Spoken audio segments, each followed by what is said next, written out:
जे काही सर्वे आलेले आहेत त्या सर्वे आधारावर यावेळेस तिकिटा दिल्या गेलेल्या आहेत. आम्हाला कुठल्याही परिस्थितीत केंद्रामध्ये नरेंद्र मोदीचं सरकार, भाजप सरकार सत्तेतून बाहेर काढणं हाच उद्देश आमचा आहे आणि त्या दृष्टिकोनातून हायकमांडनी सर्वेच्या आधारावर ही तिकीट दिलेली आहे. मुस्लिम किंवा हिंदूंची नाही. हे निवडणूक देशाच्या संविधान आणि लोकशाहीची आहे. त्यामुळे या निवडणुकीला आम्ही धर्मामध्ये वाटायला तयार नाही. आम्ही देशासाठी या राहुल गांधींनी कन्याकुमारी काश्मीर आणि मणिपूर ते मुंबई यात्रा केल्यात आणि त्याच्यामधलं जे काही त्यांना दुःख जनतेचं कळलं आणि तेच त्या गॅरंटीमध्ये त्यांनी मांडलं. त्यामुळे हा जो काही वाद येतो आहे हिंदू मुसलमान हा काँग्रेसला करायचा नाही.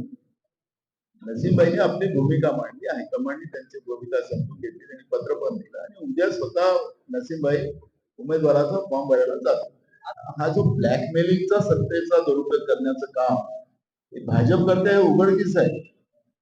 काँग्रेसला कुठे किंडार होत नाही. एक नेता गेला म्हणून काँग्रेसला नुकसान होतं असं नाही. काही लोकांना या पद्धतीचा दबाव तंत्र करून त्याला घाबरून पक्षामध्ये जबरदस्ती घेतलं जाते स्पष्ट होते आणि नांदेडचं सगळ्यात मोठं उदाहरण आहे.